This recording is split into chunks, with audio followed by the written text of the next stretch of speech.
C'est officiel, le souverain pontife, sa sainteté, le pape Léon XIV, sera au Cameroun au mois d'avril, sous invitation du président de la République du Cameroun, Paul Biya. Le pape Léon XIV effectuera un voyage apostolique dans les villes de Yaoundé, Bamenda et Douala. Le chantier naval et industriel du Cameroun a à sa tête un nouveau directeur général. Wemjo Abel Boboin Bissia assure l'intérim à ce poste.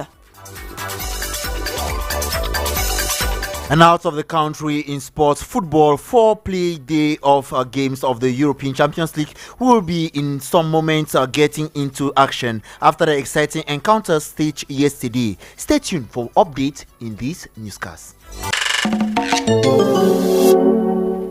Royal Soir, première partie. Francine Atiba. Je vous l'annonce en titre, Wemjo Abel Boboin Bissia a été désigné directeur général par intérim du chantier naval et industriel du Cameroun. Il occupait précédemment le poste de directeur général adjoint de l'entreprise aux côtés de Roland Maxime Akandi, qui était le directeur général jusqu'à son décès en février 2025.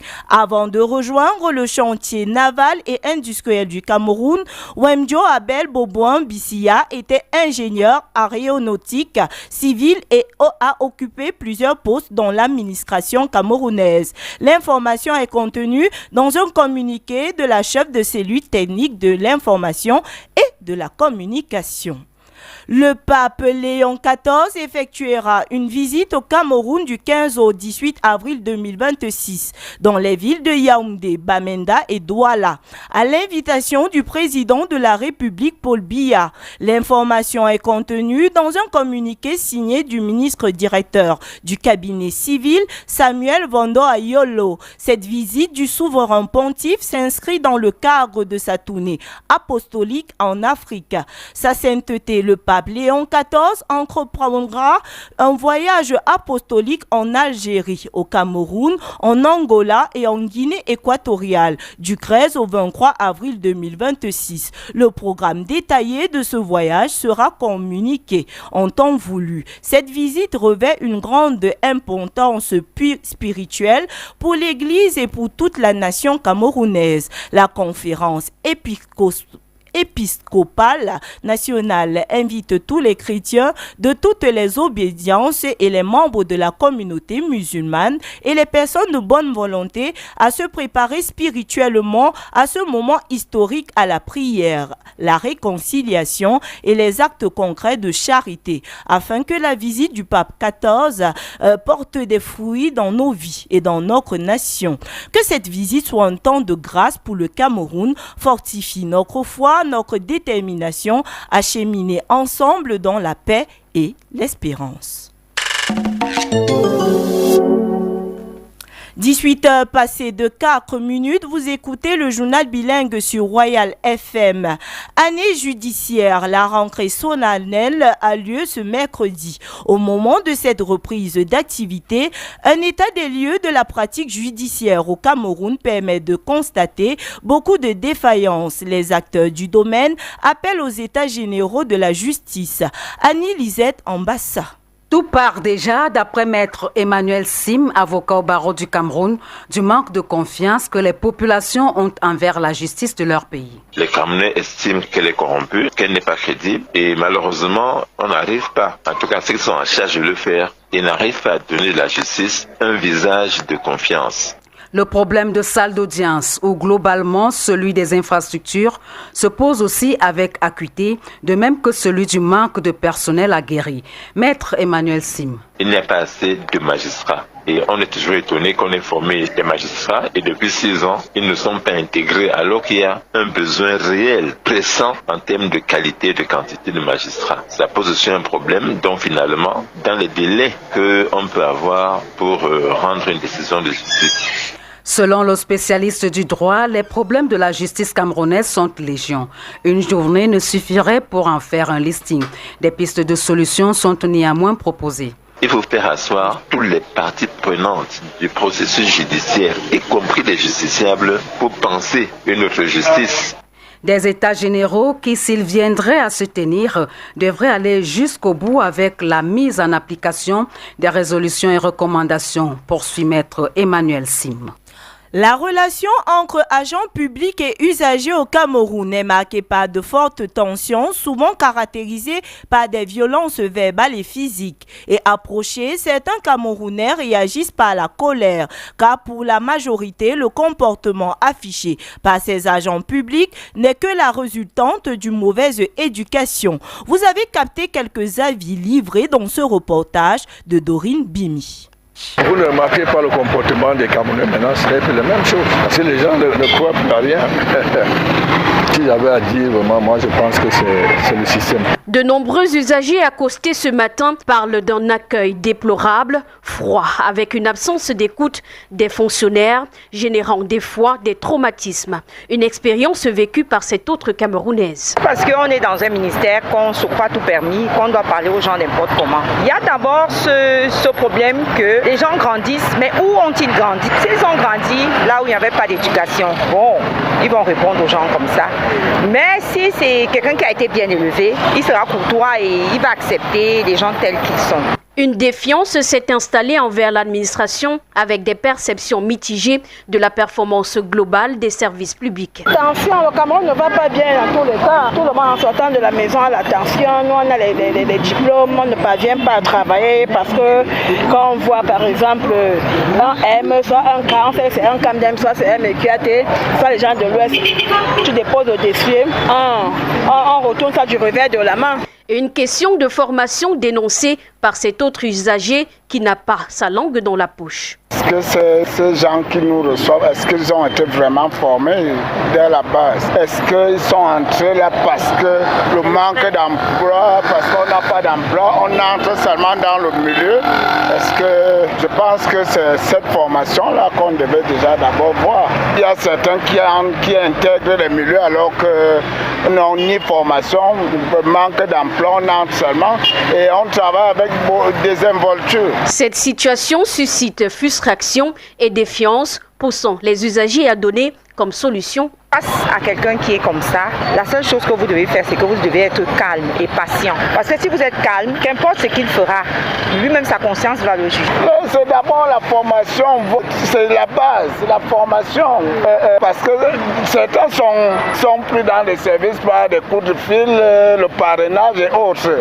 Alors, si on arrête même déjà d'abord... Le Cameroun ne va pas bien dans tous les cas, ma chère. Bon, la solution qu'on peut donner peut bien être quoi? Peut-être changer le régime, voir le suivant qui sera là. Rappelons que le ministre de la fonction publique et de la réforme administrative, Joseph Lé, avait tenu un atelier sur l'appropriation des normes en la matière le 24 septembre 2019 à Bankomo pour la bonne évolution de ses rapports. De l'éducation dans ce journal, comment l'indiscipline est réprimandée dans les établissements scolaires? C'est la question posée à un responsable chargé de la discipline qui revient sur les différents écarts de comportement et les sanctions adéquates. Jean-Claude Ngué, chef d'ex, jeunesse et éducation. L'indiscipline dans les établissements scolaires est régulée par un code de conduite appelé le règlement intérieur. Celui-ci varie d'un établissement à un autre, mais précise bien ce qui est considéré comme incartade, selon Jean-Patrick Libam-Lessom, censeur au lycée bilingue de Bankomo. Quand on parle de cas d'indiscipline, il s'agit d'un élève qui est coupable d'un acte interdit par le règlement intérieur de son établissement, ce qu'on appelle des fautes. Les fautes sont classées en deux catégories selon notre interlocuteur. On distingue alors les fautes mineures. Jean-Patrick Libam-Lessom, une fois de plus. Il peut être question de l'absence de l'écusson, du changement de place sans autorisation, du décapage de la peau, de la destruction des espaces verts, des devoirs non faits, du port de faux cils ou d'ongles artificiels, du maquillage, de la pollution de l'environnement, du refus, du cours de thème ou du PS, etc. La deuxième catégorie est constituée des fautes majeures qui portent sur la complicité d'intrusion des délinquants dans le campus, l'imitation de la signature du parent ou du tuteur, l'organisation de réunions ou meetings à caractère politique, le refus d'exécuter l'hymne national, la tricherie, des actes de corruption, des agressions ou bagarres, des coups avec blessures, la dissimulation des copies, faux usage de faux, incitation à la révolte, etc. Les sanctions aussi sont catégorisées suivant les fautes commises. Heure de retenue, rappel à l'ordre, avertissement conduite, convocation des parents et blâme, conduite pour les fautes mineures. Et contre les fautes majeures, il y a la traduction au conseil de discipline et l'exclusion temporaire. Lorsque une décision est prise au sein du conseil de discipline, je dois rappeler d'abord qu'il réunit l'ensemble des parties prenantes et parce que les échanges se résument à un débat contradictoire où le parent qui est censé défendre son enfant est présent et se défend. Toutefois, conclut notre expert, les sanctions à l'endroit des élèves indélicats sont attaquables au niveau des délégations départementales ou régionales de l'éducation, lesquelles instances statuent sur des cas contestés suivant le règlement intérieur de l'établissement scolaire. En économie, la référence nationale, le cacao camerounais vient d'être primé à Amsterdam aux Pays-Bas. Le pays obtient la médaille d'or à la 10e édition des Cacao of Excellences Awards. L'origine Cameroun s'est distinguée, ce qui constitue une plus-value susceptible de faciliter la commercialisation de l'or brun, qui autrefois était victime de décotes. L'éditorialiste et chef d'ex-économie Yannick Ngelewi. Être sur le toit du monde, quel espoir salutaire, fruit d'un travail de structuration de la filière cacao. L'économiste Stéphane Kwam se félicite de la médaille d'or que vient de récolter le Cameroun, mais il faut l'étendre à d'autres filières pour plus de rentabilité à l'international. Le fait de savoir que désormais le Cameroun, en plus du pétrole, en plus de la banane, en plus de l'ananas, a également une référence qui commence à avoir du poids, à savoir le cacao. C'est une très bonne nouvelle et c'est la preuve que nous avons des potentialités dans ce pays, parce qu'en dehors du cacao, il y a plein d'autres cultures qui poussent très bien chez nous et qui peuvent faire le bonheur des consommateurs à travers le monde. Donc c'est la preuve que si on structure d'autres filières comme le cacao, ça va certainement nous permettre d'avoir davantage de devises. Au moment où le Cameroun est auréolé d'or, surtout son cacao, il y a un paradoxe. Le prix du kilogramme regresse. Selon l'Office national du cacao et du café, nous en sommes à moins de 2000 francs CFA le kilogramme. Le producteur Ilanga pense qu'en exportant le cacao à l'état brut, le Cameroun perd et le producteur s'appauvrit. Seule la transformation locale des fèves est recommandée.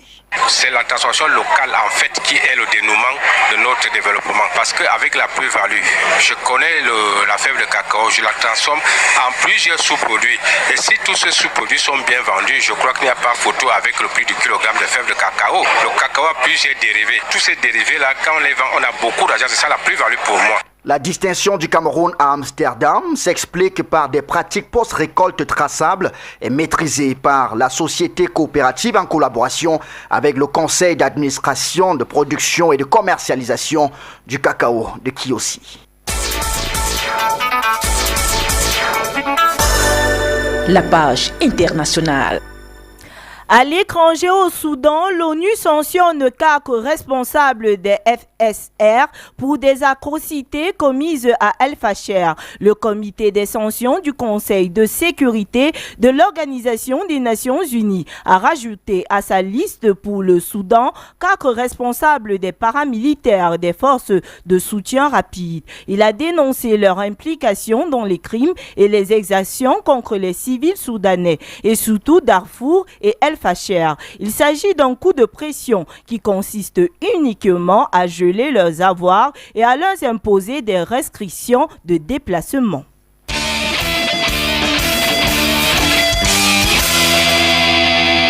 La page sportive. Saison sportive 2024-2025, après le sacre de la colombe sportive du Djaelobo comme vainqueur du championnat MTN Elite One et Panthère sportive Nundé qui était le tenant du titre de la Coupe du Cameroun. Les deux équipes engagées en championnat vont disputer le trophée des champions au stade de Ngwaikele à Yaoundé à 16h. The second part of the news in the English language with Evans Williams Njobati. Dear listeners, thanks for staying with us. We begin in politics, where the Supreme Court has this day formally opened its 2026 judicial year in a solemn ceremony presided over by 3 bench presidents of the institution. The event in Yaoundé that witnessed the presence of top government officials such as Prime Minister Joseph John Goute also featured the representation of Marie-Claire Dieudonné Nseng-Elang as first female Attorney General. Barrister Techuki Michael cross-examines Cameroon's judicial system. The solemn reopening of the judicial year is just the ritual of the judicial family in Cameroon. Would have had a lot of impact if the Judicial Council has met as it is supposed to have to be the case. You will bear with me that for almost 4 to 5 years today, the Judicial Council has not met.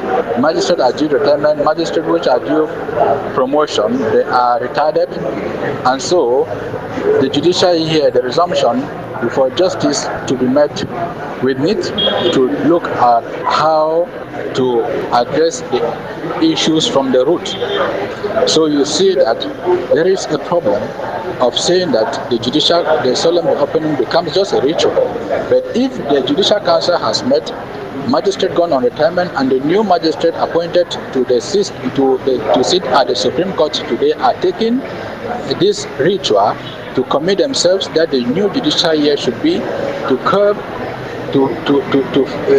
actually bring in an input which is different from those who were there. We shall be celebrating this solemn resumption with a new vision than what was there for the previous year.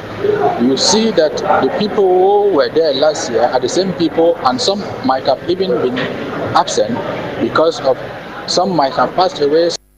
In more political news, the Ministry of Defense has officially announced the finding of the autopsy conducted on Anise Ekane George, who died last December 1st, 2025 at the Military Medical Center of the National Gendarmerie in Yaoundé. The 74-year-old had been arrested in connection with the protest that erupted in Douala following the October 2025 presidential elections. According to the results of the forensic examination carried out by a panel of specialists and supplemented by analyses conducted in Switzerland, no signs of violence or traumatic injury were found on the body. However, doctors reported serious pre-existing medical conditions and significant medical history. The report therefore concluded that the death was a natural death. Meantime, the government commissioner of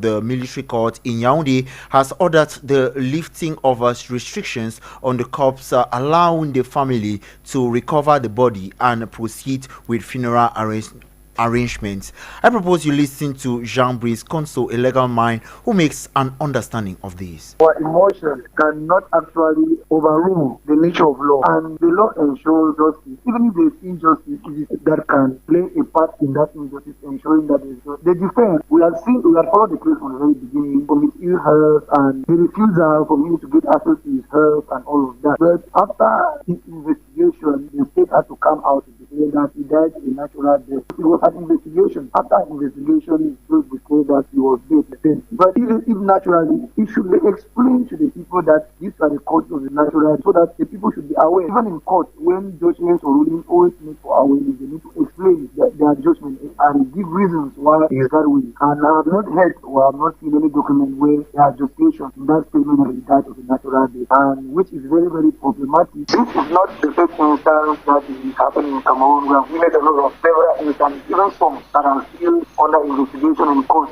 and that's always turned out like this. I think that is community of power and all of that too, because if I have to say something further, it might not be reason at all, and they might term it as an act of maybe challenging the government.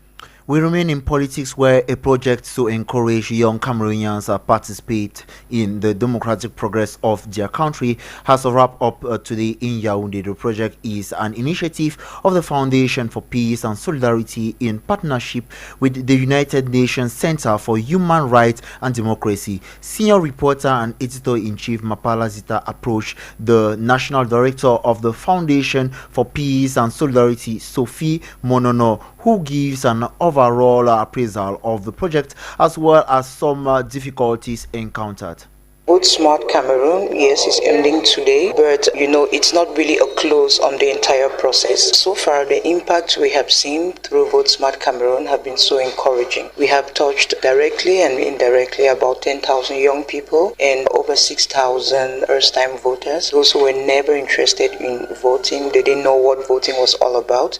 And the proof is that we had some testimonies today during the closing ceremony. The good thing is that at the end of the project, we can now weigh what is still to be done. From the challenges we met on the ground, we can now, push forward with new projects, new initiatives, born from the fact that there are a lot of challenges on the ground. A lot of work still needs to be done in terms of advocating, encouraging, youths to engage meaningfully in elections or in the democracy of the country. So the overall impact is really good. We are encouraged, but there is still much to be done, especially in the northwest and the southwest region, given the fact that Vote Smart Cameroon was implemented in 4 regions: northwest, southwest, center, and west. Northwest and southwest, we all know the crises we have in those regions, and getting the young people to trust the organization wasn't an easy thing. So we had young people who, when you call them out to come for maybe an educational talk, they would resist first because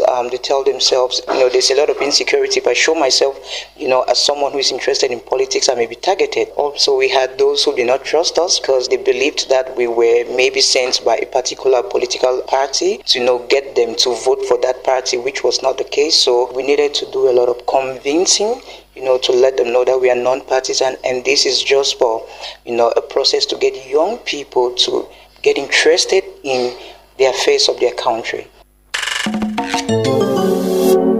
If you're just tuning into Royal 88.4 FM, this is the Evening Bilingual News. We are beaming live from the Thompson Studios of Royal 88.4 FM, and we are some 23 minutes past the hour of 6 p.m. We now move into education, where let's go back to the indiscipline, this time with a school authority who outlines some regular cases and how sanctions are being applied. Our youth and education reporter Glory Gange had an exchange with a discipline master on how crimes in schools are being handled, and now details out. In most educational institutions today, some offenses committed by learners have gone beyond wrong uniforms, absences and disobedience towards teachers. Kambi Ignatius is a discipline master.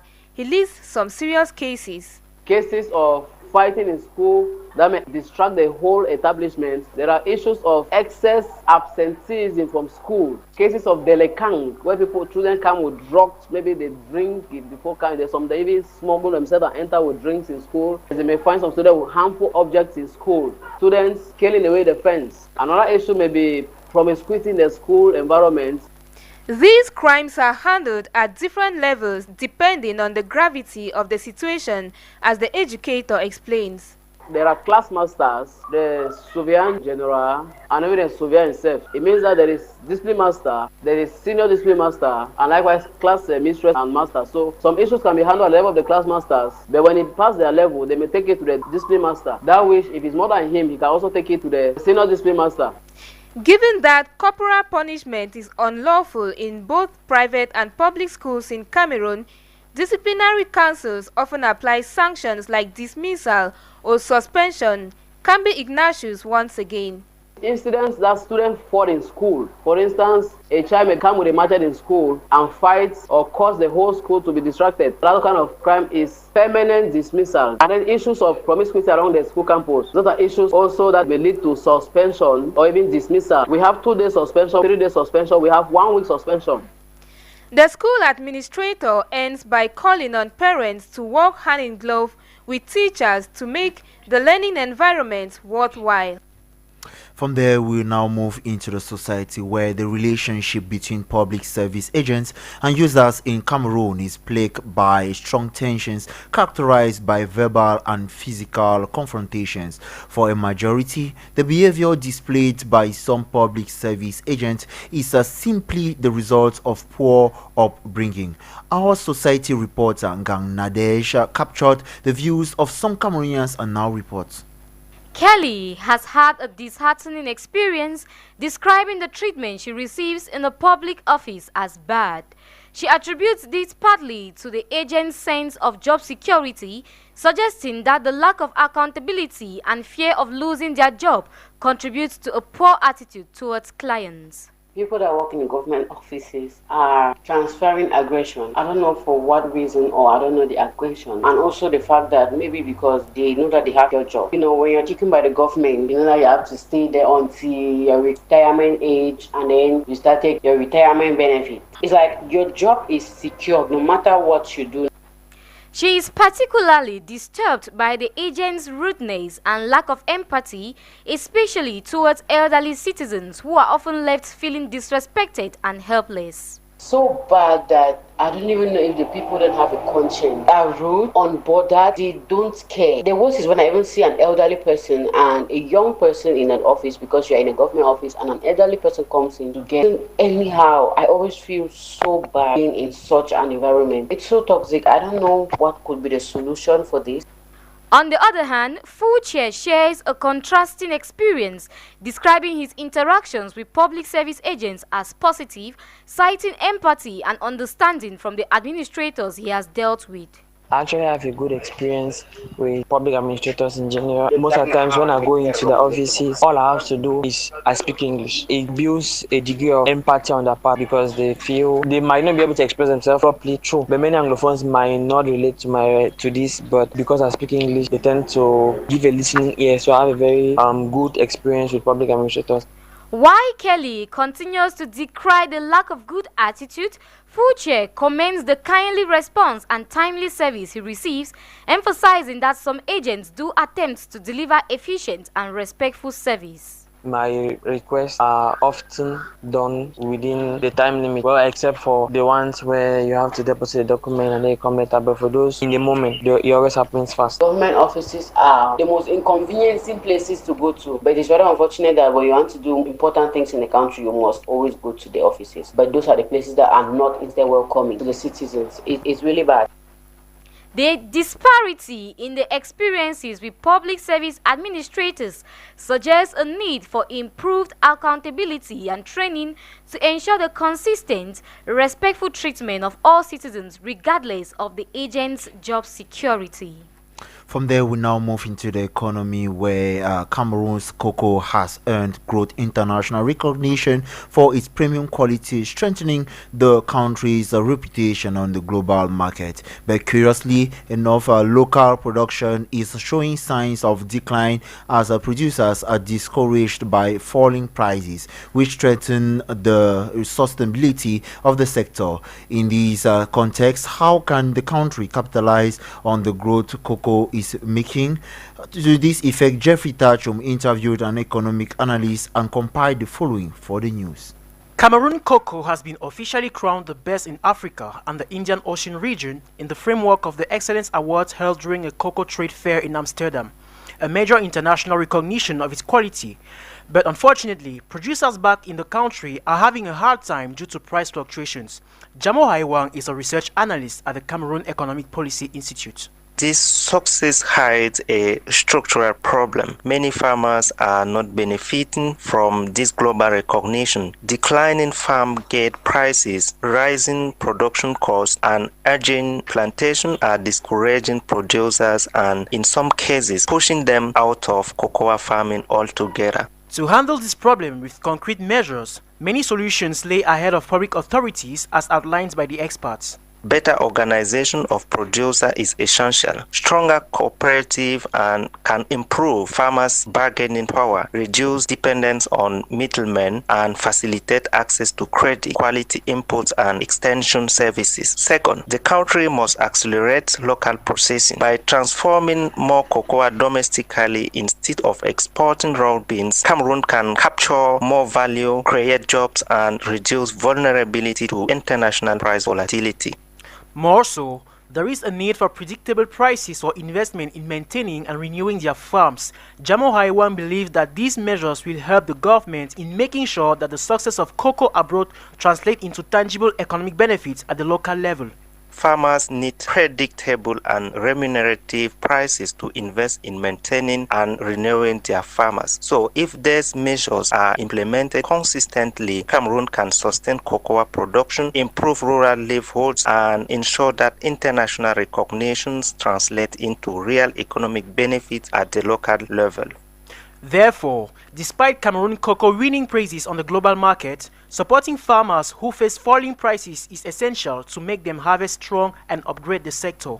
From there, we now move into religion, where the Vatican has just announced that Pope Leo XIV has embarked on his African tour and is expected in April from the 15th in Cameroon. Among the stops, the Sovereign Pontiff of the Catholic Church will be in Yaoundé, Douala, and Bamenda. Here are the Bamenda Metropolitan Archbishop Andrew Nkea and the Apostolic Nuncio to Cameroon and Equatorial Guinea, Jose Avelino Bentancourt, who speak about their preparation. Our preparation begins spiritually. It is a pilgrimage that the Pope is making to our country.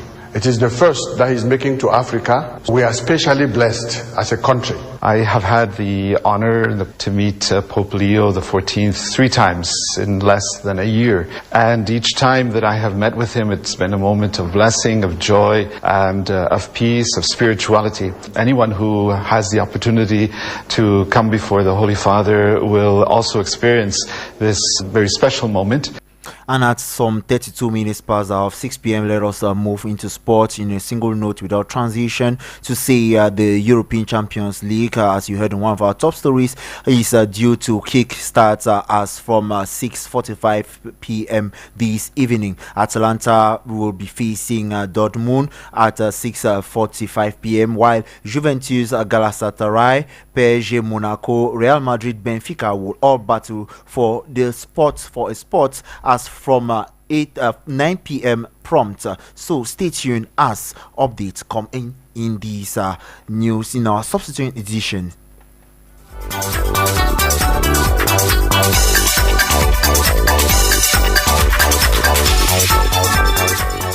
And on today's edition of the 6 p.m. Bilingue News, we receive technical assistance from Urish Kemwe, who is our sound engineer behind the cameras for our social media handles. We had Brian Bida and Boris Tedogmo production assistance. We got it from Doreen Bimi and Jeffrey Tachum, script editing, Annie Lizette Ambassa and Mapala Zita, editorial coaching, Ebebela Samari, coordination, the Roger Kiek, Kiki, general supervision, Reverend Pastor Bisai Emmanuel Noor. For news presentation, my name was Evans Williams Jobati and I was accompanied by Francine Ateba. C'est la fin de cette édition du Journal Bilingue sur Royal FM. Le prochain rendez-vous avec l'information, c'est à 8h. Mais juste après nous, vous avez l'émission Culte. On refait l'actu, une présentation de Roger Keck de Kiki. Bonsoir. Francine Ateba, bonsoir. Evans William Diobarty, bonsoir. Good evening, sir. Je salue nos auditeurs très très attentifs et fidèles. Je salue nos équipes techniques et de production. Le pape Léon XIV arrive au Cameroun. Il fait une tournée africaine. Il sera au Cameroun du 15 au 18 avril prochain. Il sera à Douala, à Bamenda, et puis à Yaoundé. Vous nous avez donné l'opportunité tout à l'heure d'écouter l'archevêque de Bamenda qui a dit que la préparation pour accueillir le pape chez les catholiques et les autres Camerounais est spirituelle. Alors, est-ce que nous allons continuer à exposer nos lèpres et nos tares pendant que le pape sera là? Est-ce que nous pouvons nous calmer un temps soit peu? C'est-à-dire qu'on taise un peu nos petits scandales. Oh, on a fait ceci. Oh, il y a des poubelles. Ouais, il y a fait... On laisse un peu ça, le temps que le pape retourne. Et puis, le carême est tombé cette année au même moment que le début du jeûne du Ramadan. Tout à fait. Ça veut dire que si les Camerounais veulent prier et jeûner, l'efficacité qui s'en dégagerait peut libérer le pays des forces du néant. Et ça coïncide avec l'arrivée du pape. Pourquoi